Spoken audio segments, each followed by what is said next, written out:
Porque se Ele me fez viver, viver para quê? Viver por quê? Viver para fazer o quê?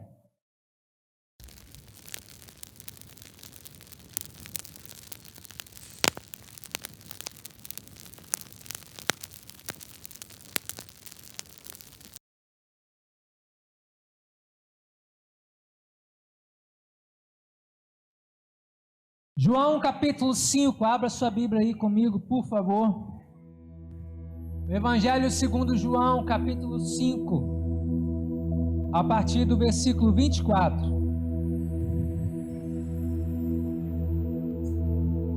O mundo,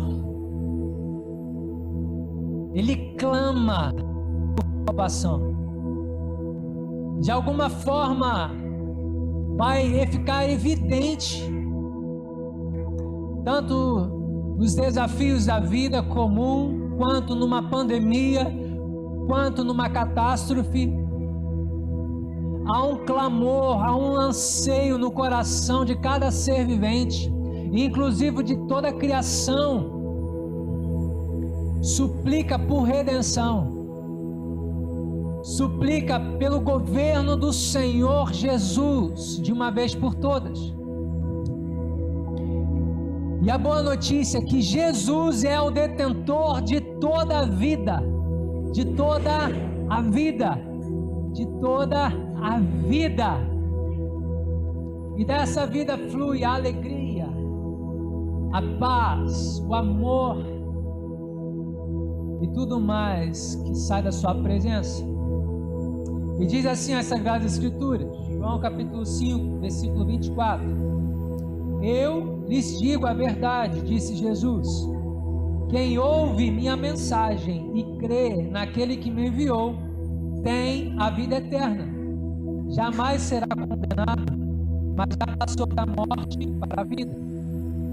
E eu lhes asseguro que está chegando a hora, de fato já chegou, em que os mortos ouvirão a minha voz, a voz do Filho de Deus, e aqueles que a ouvirem viverão. O Pai tem a vida em si mesmo e concedeu a seu Filho igual poder de dar a vida, de dar vida. E lhe deu autoridade para julgar a todos, porque ele é o Filho do homem. Não fiquem tão surpresos. Na verdade, vem o tempo em que todos os mortos ouvirão em seus túmulos a voz do Filho de Deus e ressuscitarão. Aqueles que fizeram bem ressuscitarão para terem vida eterna, e aqueles que continuaram a fazer o mal ressuscitarão para serem julgados. Vamos falar com Deus mais uma vez. Feche os seus olhos.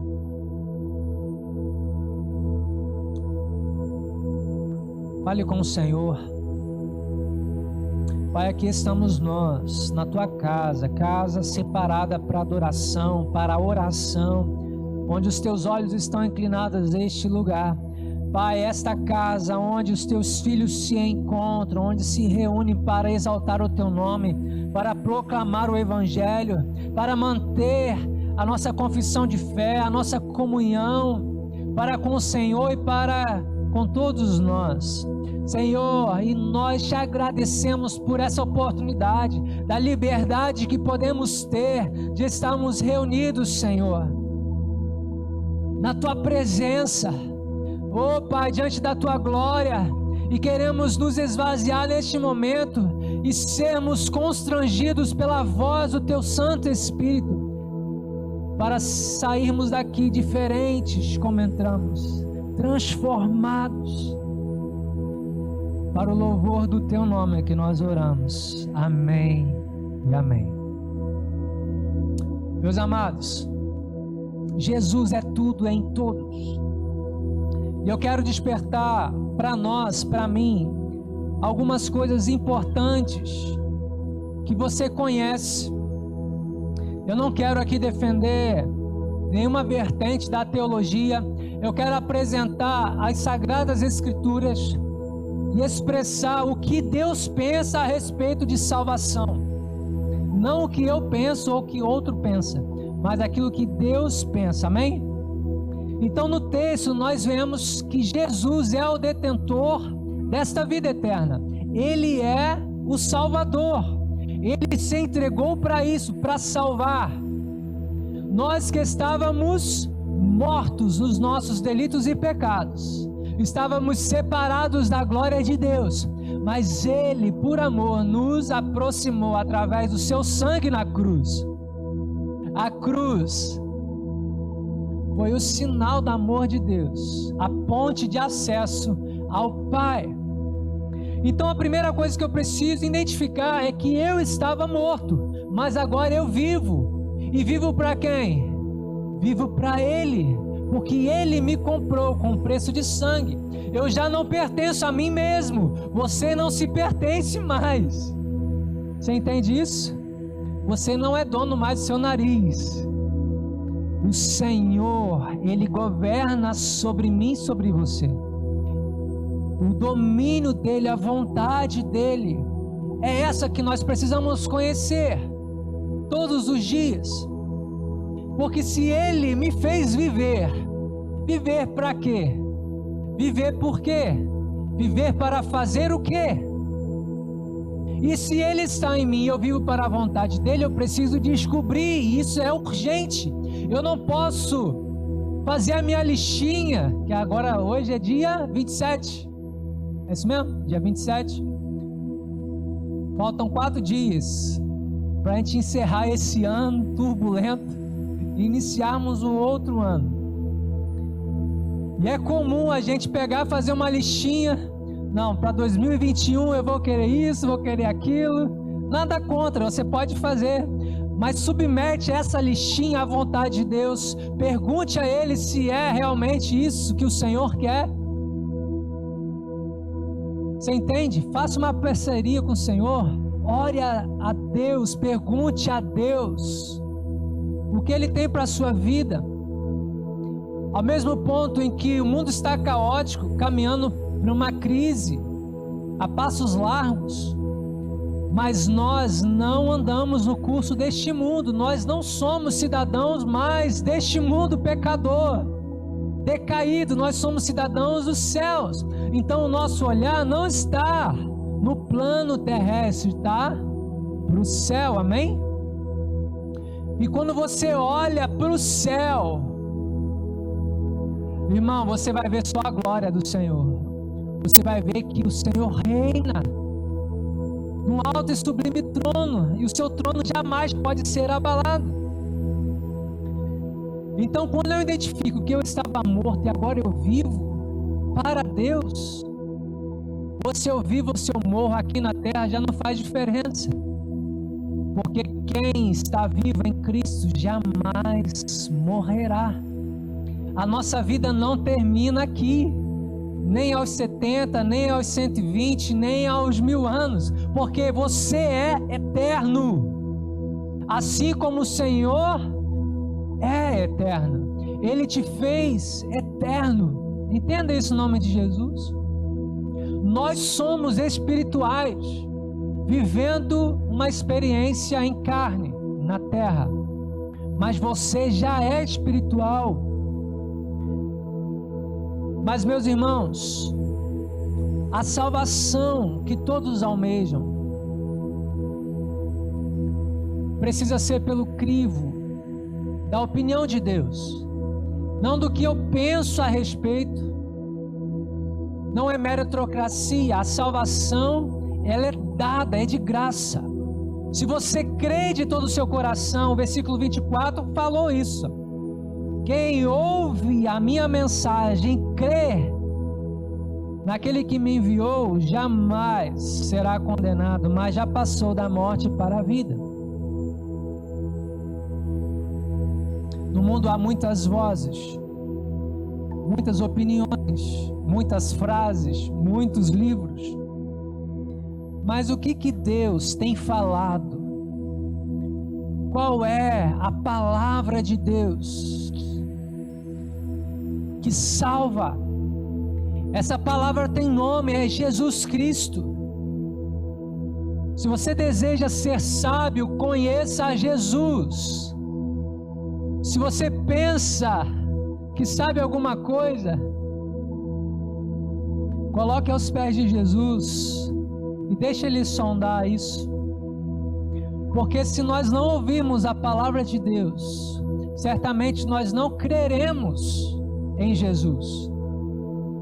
A fé, escute isso, a fé em Jesus está limitada ao quanto você ouve a respeito de Jesus. E não é apenas ouvir, de saber, de ter apenas um conhecimento racional, não. É um ouvir espiritual, é um entendimento espiritual. Porque hoje, quantos creem em Jesus? Acreditam que Ele veio em terra, acreditam que Ele subiu no madeiro, às vezes tem até o crucifixo dele,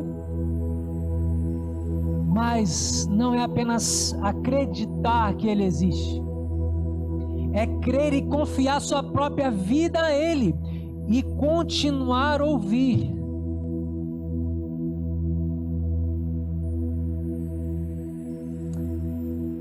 E uma coisa que o Senhor Ele nos desperta a entender, observe o versículo 27.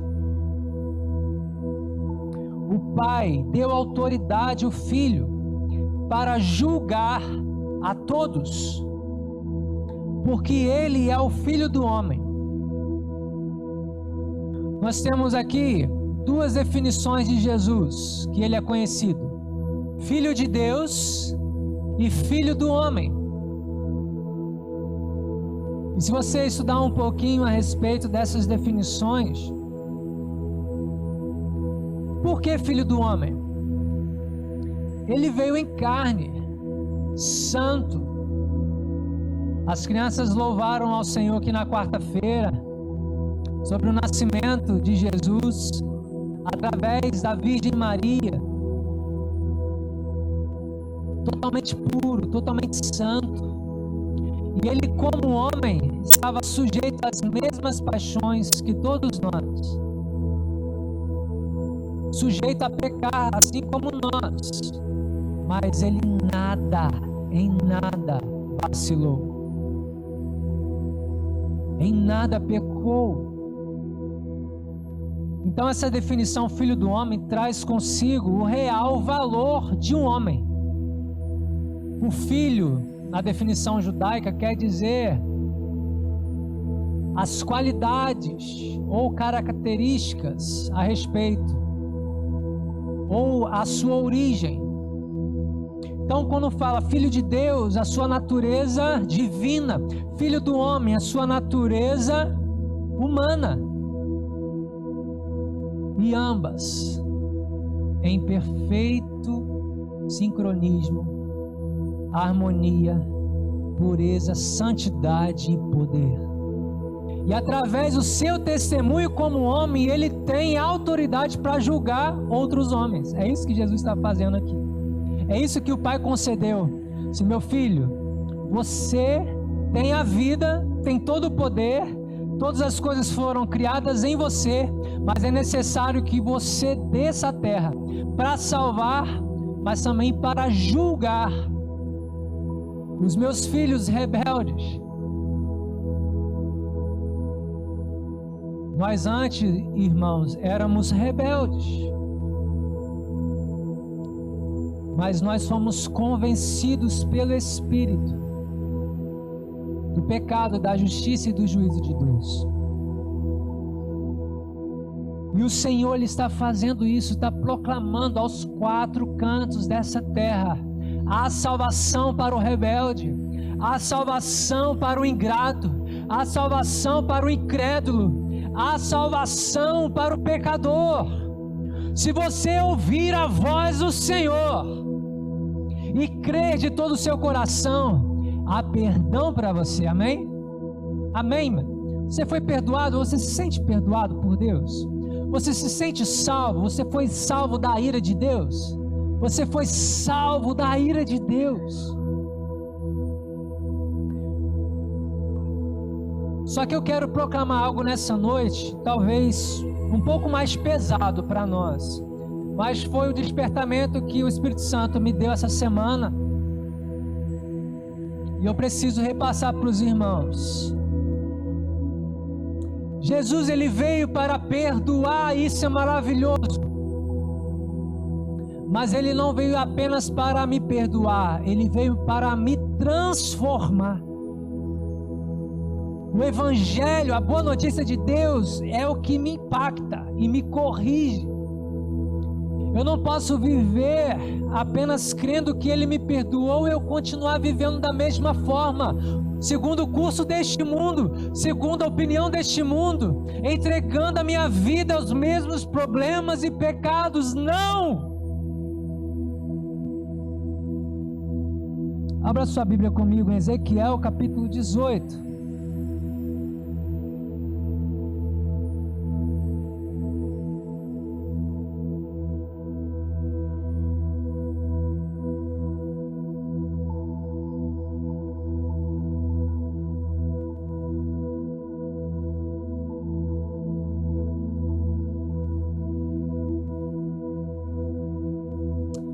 A partir do versículo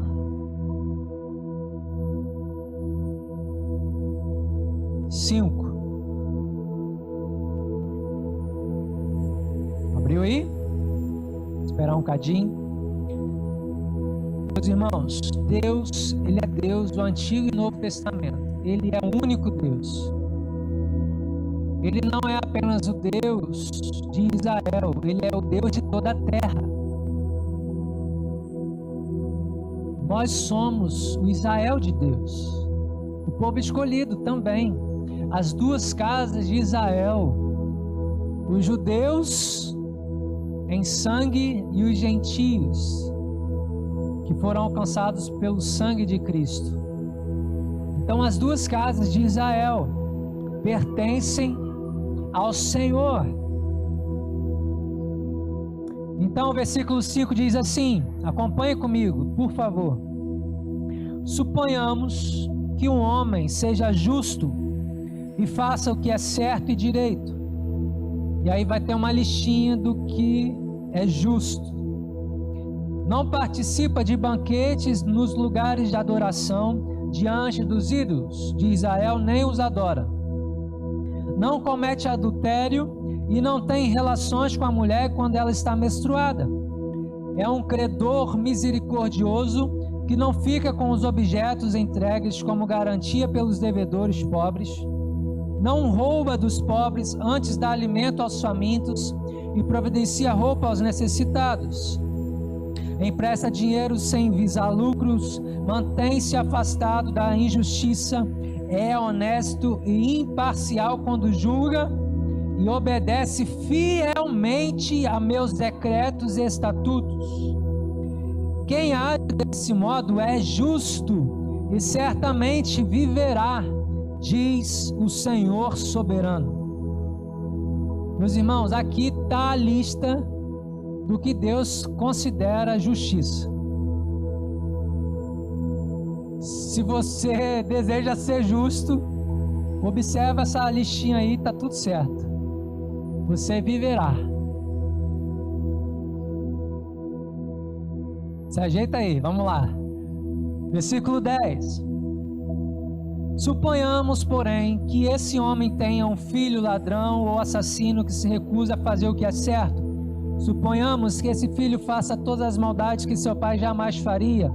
Participe de banquetes oferecidos a ídolos nos lugares de adoração, cometa adultério, oprima os pobres e os desamparados, roube de seus devedores, ao não lhes devolver sua garantia, adore ídolos, pratique pecados detestáveis e empreste dinheiro visando lucros. Acaso esse pecador deve viver? Não, ele será responsabilizado e morrerá. Suponhamos, porém, que esse filho pecador tenha por sua vez um filho que vê a perversidade do pai e decide não viver desse modo. Esse filho não participa de banquetes nos lugares de adoração, não adora ídolos e não comete adultério, não explora os pobres, antes trata os devedores com imparcialidade e não rouba deles, Dá alimentos aos famintos e providencia roupas aos necessitados. Ajuda os pobres, não empresta dinheiro visando lucros e obedece a todos os meus decretos e estatutos. Ele não morrerá por causa dos pecados de seu pai. Certamente viverá. O pai, no entanto, morrerá por causa de seus muitos pecados, por ser cruel, roubar das pessoas e fazer o que era claramente errado no meio do seu povo. Vocês, porém, perguntam: como assim? O filho não paga pelos pecados do pai? Não, pois se o filho faz o que é justo e certo e guarda meus decretos, ele certamente viverá. Aquele que pecar é que morrerá. O filho não será castigado pelos pecados do pai, e o pai não será castigado pelos pecados do filho. Os justos serão recompensados por sua justiça, e os perversos serão castigados por sua perversidade. Mas se os perversos abandonarem seus pecados e obedecerem a meus decretos, eita, atente para isso, irmão. Mas se os perversos abandonarem seus pecados e obedecerem a meus decretos e fizerem o que é justo e certo, com certeza viverão e não morrerão. Todos os pecados que cometeram no passado serão esquecidos, e eles viverão por causa de seus atos de justiça. Vocês acham que eu gosto de ver os perversos morrerem? Diz o Senhor soberano. Claro que não. Meu desejo é que eles se afastem de seus maus caminhos e vivam. Contudo, se os justos... Está aí? Versículo 24. Contudo, se os justos se afastarem de sua justiça, cometerem pecados e agirem como outros pecadores, deve-se permitir que vivam? Claro que não. Todos os seus atos de justiça serão esquecidos, e eles morrerão por causa de seus pecados. Vocês, porém, dizem: o Senhor não é justo. Ouça, ó povo de Israel, quem é injusto, eu ou vocês? Se os justos se afastarem de sua justiça e cometerem pecados, morrerão por causa disso.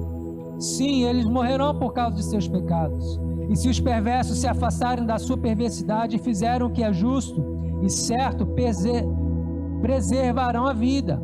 Eles viverão, pois pensaram melhor e decidiram se afastar de seus pecados.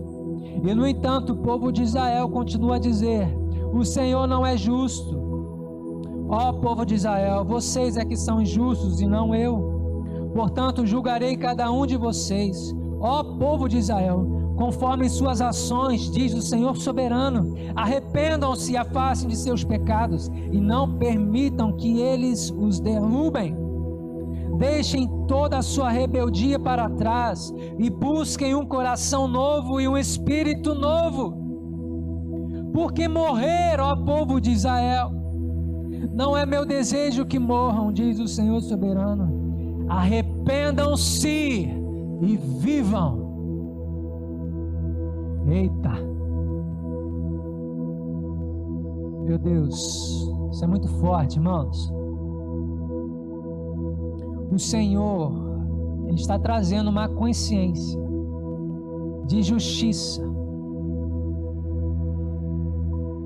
sobre os santos, sobre aqueles que temem o nome do Senhor Jesus. Justiça segundo o caráter de Deus, segundo a sua santidade.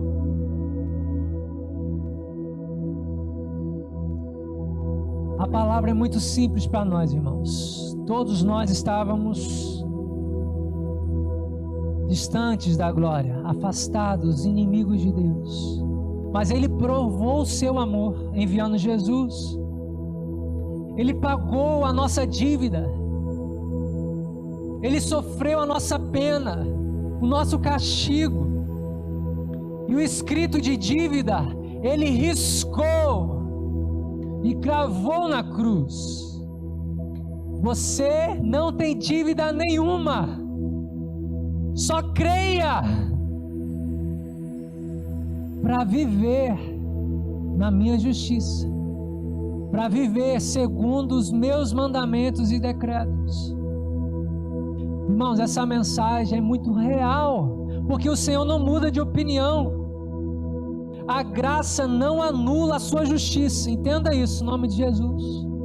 Porque se você crê em Jesus e não viver segundo aquilo que Ele pensa, você não vai desfrutar as recompensas reservadas. E você será colocado em juízo. Aí se você vai ser salvo ou não, isso não compete a mim. Mas se você se arrepender dos seus pecados e se converter e viver na justiça de Deus, irmão, tem uma vida sobrenatural, abundante da parte de Deus para ser manifestada a nós. E as cartas do Apocalipse demonstram isso. Sempre ali na igreja existia uma galera que obedecia, que suportava, e uma galera que se virava contra o Senhor. E ali está nítido: aquele que faz o bem é vitorioso e receberá o galardão prometido, e aquele que não corrigiu, não se arrependeu, não participou. É simples assim. Então, meus amados, do fundo do meu coração, pecar é a maior burrice que nós podemos fazer. Não obedecer aos decretos de Deus, nós estamos retardando o agir de Deus e não desfrutando. E quando Ele voltar verdadeiramente, como será a prestação de contas? O que você tem feito da sua vida? Desde o mais pequenino ao mais idoso.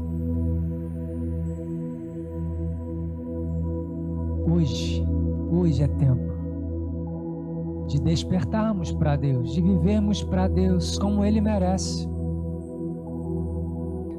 Se Deus te deu dons e talentos, use-os para Deus. Se Deus te deu inteligência, se você é um doutor, uma doutora, use-os para a glória de Deus. Se você tem habilidade em vender, use-o para a glória de Deus.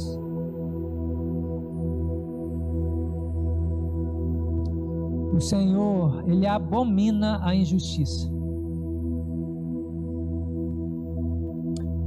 E aqueles que são filhos de Deus erguem a bandeira da justiça. Amém? Mas como vamos crer se nós não inclinarmos os nossos ouvidos?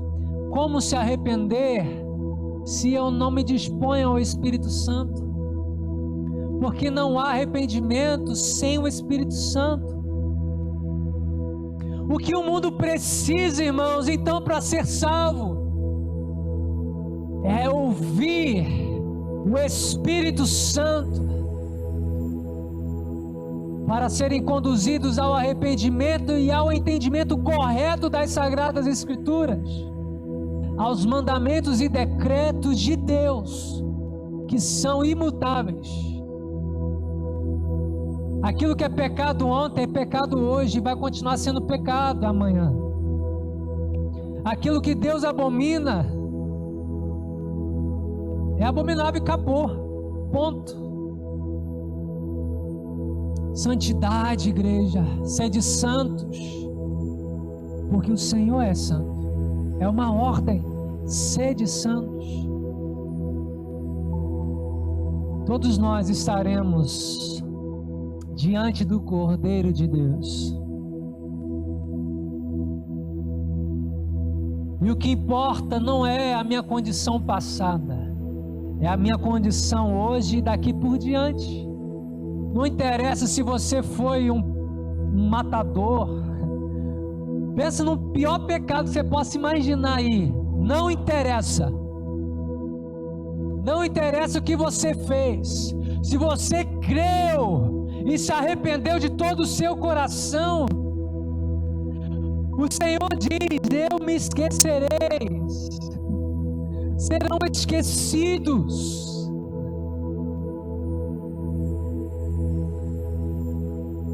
Mas se você recebeu a preciosa semente e deixou ela sufocar, morrer, ser roubada, e não produziu, e não perseverou, e não continuou, irmãos, que fim terá? Aquele que retrocedeu, aquele que deixou de crer. O Senhor é Deus da segunda, da terceira, da quarta oportunidade. Porque enquanto há vida, há esperança. O Senhor está permitindo você viver para mudar a sua vida, para transformar a sua vida de uma vez por todas. E até quando você vai retardar o agir de Deus? Talvez você se desviou dos caminhos do Senhor. Talvez você abandonou a igreja, abandonou de ler a Bíblia, abandonou de orar, abandonou de amar as pessoas.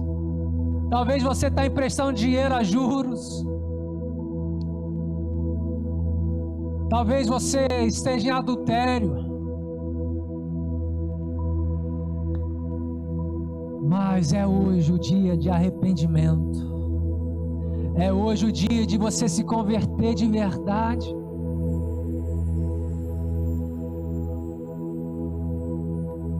Não termine a sua vida na lama, porque o Senhor, Ele te fez para andar em lugares altos. Em lugares altos. Aleluia.